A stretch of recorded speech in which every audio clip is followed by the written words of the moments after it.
It's Friday, Feedback Friday, the feedbackiest day of the week. Ha! Feedback Friday. Yes, I finally got a Feedback Friday done. Sorry about last week again. It was just mental.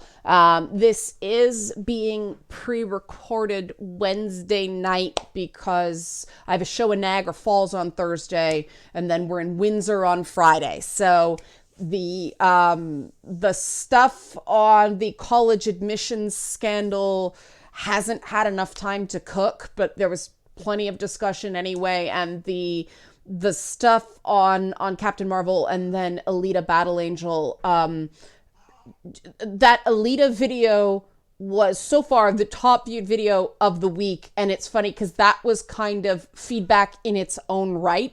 I don't have to do that part of it because I did that in the video, but the feedback was really, really interesting. And there was a lot of like discussion in the comments, and it was all mostly respectful. My channel's getting bigger now, and so I'm getting more idiots who just write bullshit in the comments, and I go and I try to clean that up when I see it, but it's getting a bit much. So just ignore those folks, or like let me know and I'll get rid of that user. But yeah, just ignore the trolls and keep doing great. Like I love like reading when there's a big back and forth and there's like 23 comments on something and it's all just like respectful dialogue. I almost don't want to say anything about those discussions because I don't want to put my thumb on the scale and make everybody go quiet, because it's the internet. I mean, I enjoy watching you guys have discussions, and it's usually regulars, right? That you guys like talk to each other, and that's really good community. Again, I can't say enough good, but there's two comments I want to just sort of read because I think they state their case well. People have said they want kudos when I think something is good. And so I'm going to start doing that. I'm going to start reading up the names of kudos. Like, yay, good comment. So Daniel Williams is the first good comment. What he said was, what bothered me about Bree's comments was that she put forth two assertions. Critical diversity should reflect audience diversity and that good reviews help a movie. Unless I'm confused, the only way I see to join these dots is that she thinks that critics will always give good reviews to movies if they feel represented by the movie, and will give bad reviews to movies that don't represent them, regardless of the quality of the film. That is ludicrous. She cites A Wrinkle in Time as an example. I remember reading that book when I was a kid, and at no point did my teacher come over and snatch the book out of my hands and say, "Oh, sorry, that's not for you." But here we have a film adaptation that apparently I'm not allowed to have an opinion on because it stars a little black girl. And if that is the case, what purpose do critics serve? I can see who stars in the movie by watching the trailer. And that makes absolute sense. The problem is that anybody who's consumed film criticism or video game criticism since like 2012 has seen an ongoing shift towards, this movie represents me, good. This movie doesn't represent me, bad. Or this movie represents a group of people I don't like in a quasi-positive light, bad. And I haven't seen A Wrinkle in Time, so I can't comment on it. I mean, the point is well taken. That's why I read the comment. That's why I gave it out for kudos. Part of the big issue that's been going on in the internet since 2014, 2015 is the reliability and the usefulness of reviews. And, you know, one of the big things that, you know, ethics in video game reviewing or ethics in games journalism, that's like a dirty meme now that you're not allowed to say. And every time somebody says, "Can we talk about it yet?" they get in trouble. But there is an issue with the fact that the woke police spank you. And there are some jokes. Like I said, I haven't seen A Wrinkle in Time. My example is like Luke Cage season 2 and the early seasons of Blackish. And every so often they drop some stuff in. You know, I grew up in a predominantly black neighborhood, so I get some of the references, but I have to explain them to my husband, who has no ability to understand patois and doesn't understand why, you know, grape soda and Afro picks are funny. I don't know if we can even call them Afro picks anymore. That's what we called them in the 90s. But, you know, there are sort of, I agree that nobody should say this isn't for you. I think that we sort of have to understand that people who are coming from different places in life, and I'm an example of a white person who, because of the neighborhood I grew up, understands certain notes of resonance in Blackish or Black Panther or Luke Cage that somebody who doesn't have the same kind of childhood experience. What is this? Wouldn't get. Oh, okay. It's a slip from something that ordered. Got it. But wow, that was very squirrel. It's been that kind of week.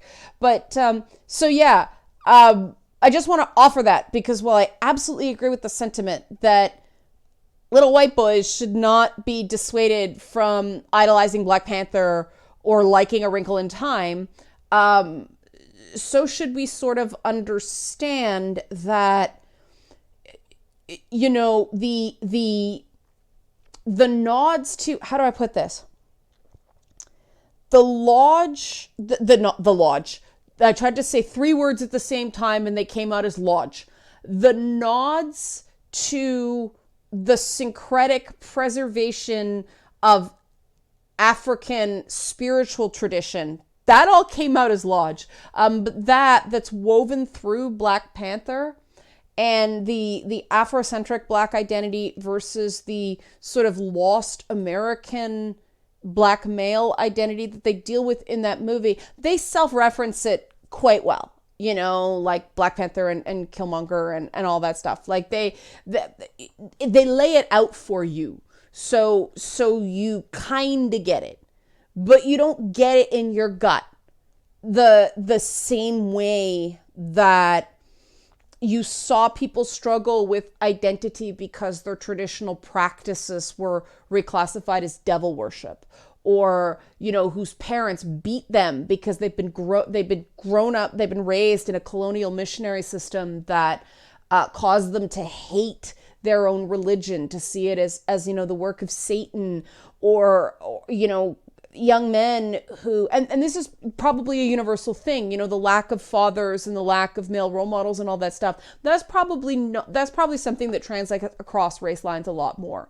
But that's one of those things that a well-presented piece of fiction carries people along on different levels depending on what part of your life you're in and where you come from. And movies like, I watched that movie Scrooged again, in the first time for like 15 years, and I had a completely different relation. That Bill Murray one with the Retail Christmas Carol? There's a lot of stuff I didn't get when I was younger. But I liked it for a completely different reason when I was younger. And I think the difference between just a well-made film and one that's sort of playing politics is that one that is just sort of playing politics doesn't bring other people along for the ride. And perhaps that's what happened with A Wrinkle in Time. I don't know. The people who saw it, who loved the book, said it just wasn't a very good adaptation, but I don't know. Maybe I should see it. I don't know. But kudos, good comment. Then Gene Gentry said, here's my take. The marketing is toxic, not fans, not critics. Shill Media did with Captain Marvel what they have done with every recent girl-led nerd film that has come out since 2016.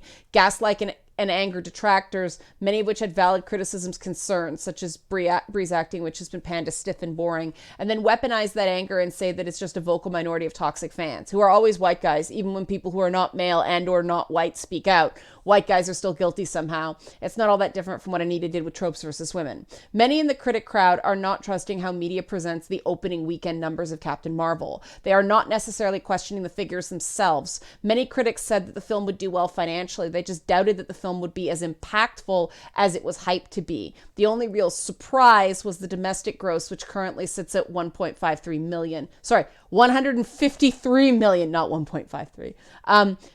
Captain Marvel was projected to gross around 100 million opening weekend. I expect second week numbers to drop as the reviews are out, and they all pretty much say the same thing. The film is meh.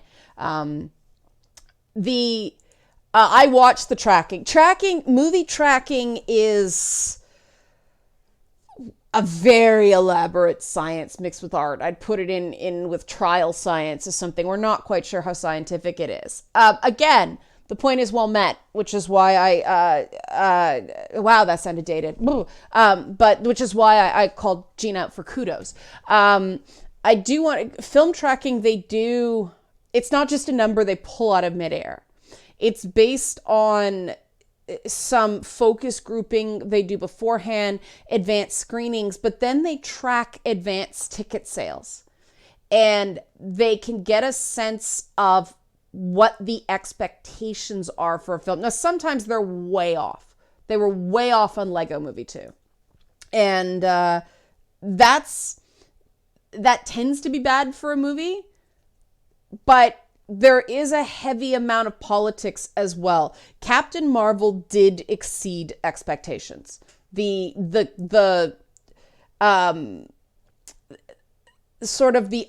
revised upward projections, they started at 100 and then they bumped it up to 120 or something like that. It was like at 140 and then they revised upward to 150. And usually when that happens, it comes in slightly lower. It came in slightly higher.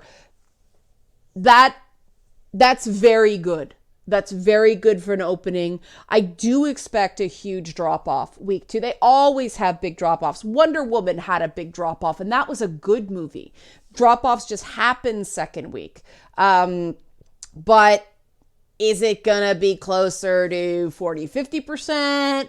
Or is it going to be closer to Batman versus Superman? What was it, like 61%? Huge drop-off second week for that movie. Now, sometimes with big blockbusters like this, it's just because it was in so many theaters, everybody's already seen it. But, to transition over to Alita Battle Angel, because that was the next video, Alita actually beat projections too. That movie, I think part of the problem is the marketing on that movie. The marketing on Captain Marvel was not exciting for me, but it was everywhere.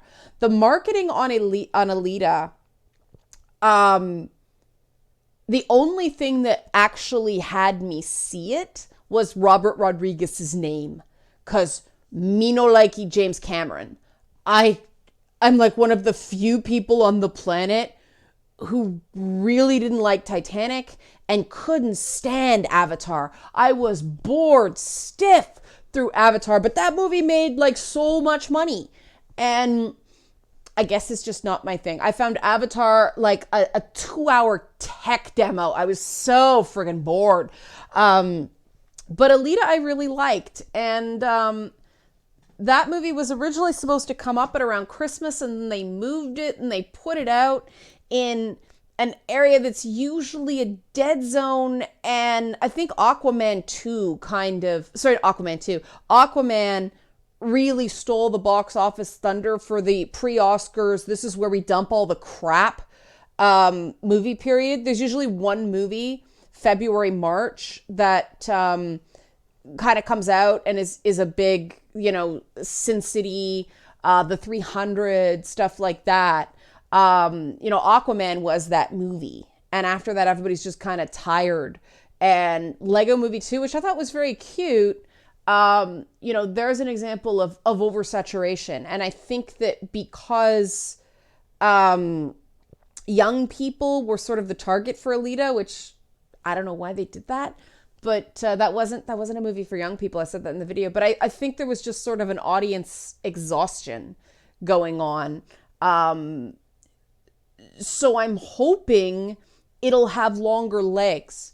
But I do think that even though the marketing, as Jean said, for Captain Marvel was toxic in its way, it's almost like you have to infect marketing with one problem to avoid another problem.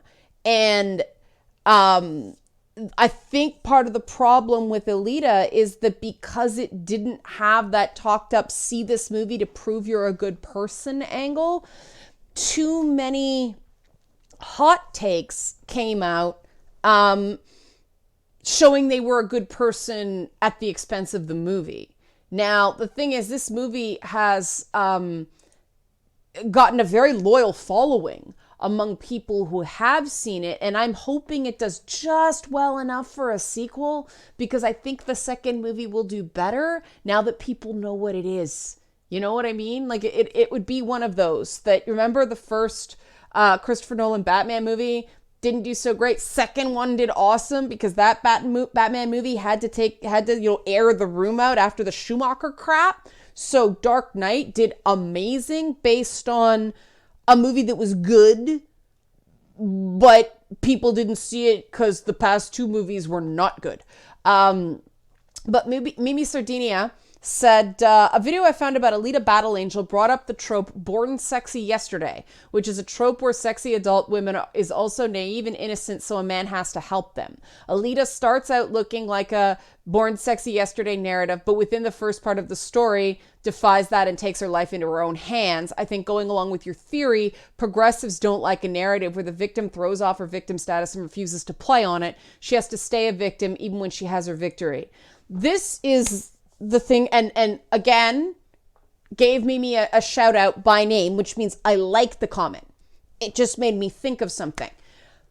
The whole tropes versus X thing drives me crazy for precisely this reason. When it's a boy character, it's Pinocchio. When it's a woman, it's Born Sexy Yesterday. Why? Because there's this idealized doll-like person who, when it's a man, nobody thinks anything of it. When it's a woman, oh, it's Born Sexy Yesterday. Like, what does that even mean? That's not a trope. That's not what show. Like, that is a retconned trope. It's ret-troping. Okay, like that is not a literary device. There are negative literary. I mean, fairy tales are all cautionary tales to try to, discourage young girls from going far from home. That is documented. That's legitimate. But this Born Sexy Yesterday trope, where is that? I can't think of that many examples of that. I mean, it's the weird science thing, right? It's Pygmalion. That's what it is. That's the trope. The trope is Pygmalion. And it's this creating this in anime it would be considered the magical girlfriend trope. That is a trope. This Born Sexy Yesterday thing, that's a pigeonhole. These are not actual things, Tropes versus, like, the damsel, here's an example of tropes versus women. The damsel in distress, yes, this is an established trope. Which is why I think the first few, got a lot of conversation going. There was some merit to the comments, even though the analysis was all over the place. And you guys know I don't agree with it. But then we get into strategic butt coverings, which, no, that is not a trope. Go down to Carnival, Latin American Carnival. There's no strategic butt coverings anywhere, even on the men. Go down to Pride. There's no strategic butt coverings, okay? Like, strategic butt coverings is not a literary trope. It is not a storytelling trope. No, it isn't. It's an aesthetic. Even if it is. But Ms. Male character, I guess you can kind of make an argument for that, but that's not it's not the established literary trope that the damsel in distress is. And so that whole series started getting weaker and weaker and weaker and weaker because it started with a trope we can all agree is an established trope and descended into nonsense. Hours and hours and hours of nonsense. But we gotta be really careful not to get sucked into these Born Sexy Yesterday tropes, because any character in media is going to be considered glamorous. There's a reason the word glamour is used. Glamour, the original root term is a magical spell that makes something seem more beautiful and sexy and alluring than it actually is. And everyone in the media is elevated by being in the media. Even the characters that are depicted as ugly, or scary, are sexier than they would be if they were just regular people walking around the street. It's Steve Buscemi syndrome. Don't believe me. Okay, Beauty and the Beast. Show of hands, how many people were kind of disappointed when he turned into a normal guy at the end? Yeah, because you spent all day looking at, dreamy, brooding hotness furry, and you got kind of attached. That's how media works. That's how glamour works. So this idea of born sexy yesterday, I didn't really feel that Alita played up her sexuality. There was a romance storyline, but there wasn't really any sex in the movie. And that shot that they claim was lingering on her body, this just shows the perspective. I was looking at the tech. I was looking at like the nanotech fibers, the way they were all like, morphing and clicking in. I was looking at the technology, which is, I think, is the intent. But oh my God, because it happens to be a female form that's born sexy yesterday. She has giant freaking bug eyes that freak people out, and it gets put into born sexy yesterday. No, the intent was uncanny valley. But, Mimi is not speaking what she believes. She's pointing out that she saw a video that used this analytical straw man. It's an analytical moving of the goalpost. The only way you can criticize this movie is if you move the goalpost into something that fits better, even though it doesn't actually describe the movie. But then people won't see the movie because they take the word of this hot take that is just wrong. Have I ranted enough? Okay. And there was a lot of comments on it, so it's good. Raven Horn said, I've started calling the faux woke people sleepwalkers. They woke up so much they fell back to sleep. And then they said, I haven't seen the film due to a version of the cinema, but I might go see it now that I hear this. That's awesome. It's funny. I call it's similar. I call it wokeness narcolepsy. That they same idea, right? But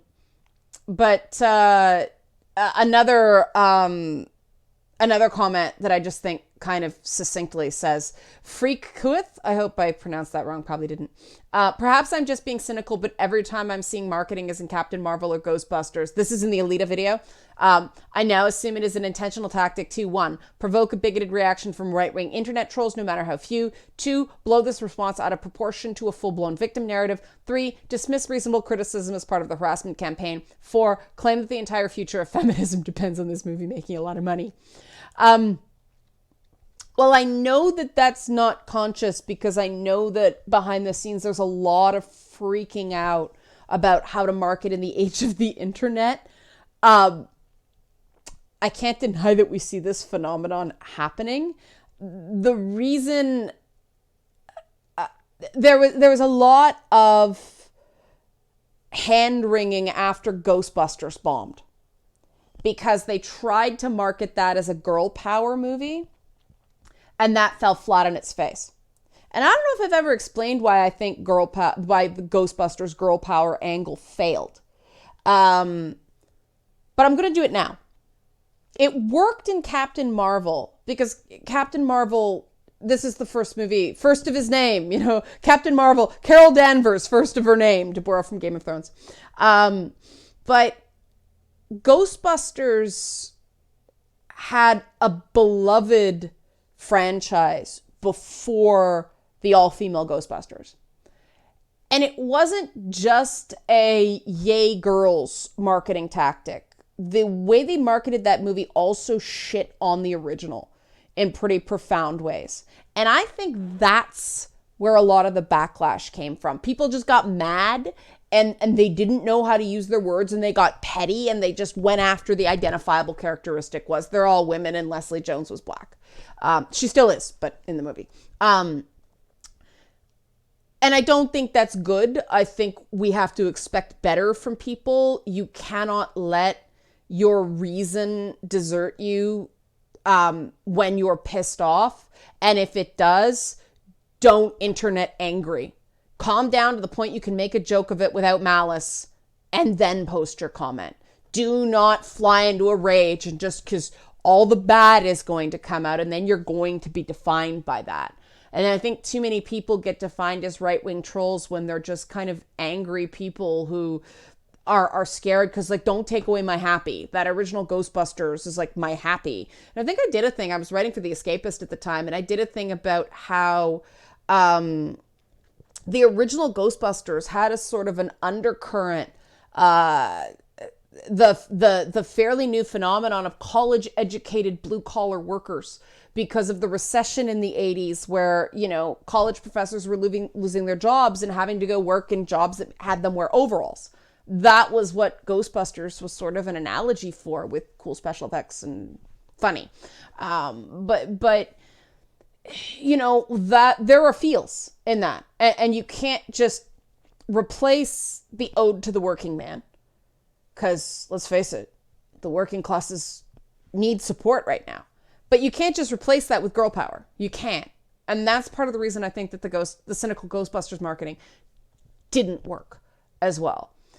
That doesn't explain the negative reaction to Alita. And I mean, there was a lot of agreement on this video, and a lot of people said, you know, thank you for making this, all, you know, all good stuff like that. So, you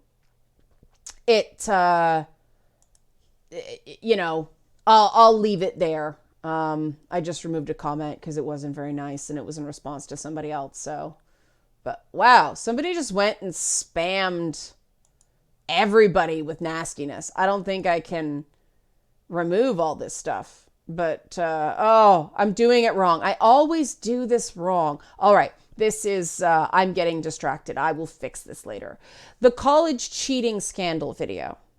I did not know how this was going to go. I admit I expected a lot more blowback from this one, but it didn't happen. The top comment was pretty much a TLDR of what I was saying, which was Nicholas P. Cage, good screen name, I just got that. Merit isn't the issue. Merit-based selection should be the goal to attain. Anything else will create suboptimal and unjust conditions in society. The scandal is the result of ignoring merit and rewarding privilege, not as a symptom of seeking to obtain an ideal merit-based system.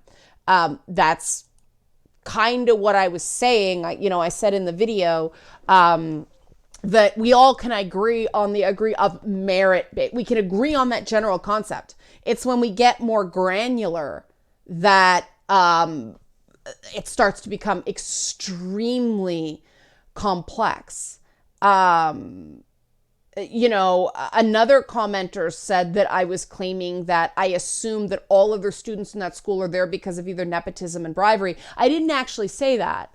What I'm saying is that now every degree is tarnished because 8 years of this going on. The problem is you don't know who got in the right way and who got in the wrong way. And that's my concern. Not that I'm saying everybody did it. No, that's the opposite of what I'm saying. To be clear, I'm saying everybody is going to be put. Remember how all gamers get painted with a bad brush because of a few bad actors who are third-party trolls? That's what's going to happen to college degrees from these schools now, because it did go on for so long. Someone else said, I've lost the comment, we're getting a bit long. But it's there were a lot of interesting comments. Somebody mentioned a video flicker. I have no idea. That was just video stalling. I was having a bit of an issue with my computer yesterday, I think because of background Windows updates. It was not edited. But this is like I said, this went a lot better than I expected it to, because I was afraid some people would get triggered and hear something I didn't actually say. I expected a lot more of that. I was happy that it didn't go that way. Pleasantly surprised, just because of how these things do rock our basic understanding of fairness. So I'm going to leave it there. Yes, it's still early, but hey, so far so good. And I appreciate that. I appreciate that the people that did kind of misunderstand me didn't go all crazy and just said, I'm hit the wrong way by this. This bothers me. That means I can address the comment instead of having to ignore it because you went off and acted like a jerk. So I'm not going to call the person out on that one because I don't want them to feel more put under the spot. But I appreciate the way you expressed yourself there. If more people on the internet could do it that way, the internet would be a better place. So well done. And I'm going to wrap there. Have a great weekend. I am touring again. In the meantime, help support this channel. Become a monthly patron, patreon.com/Leanna K. And remember, Twitch Tuesdays, 6 p.m. Eastern. Thanks for watching.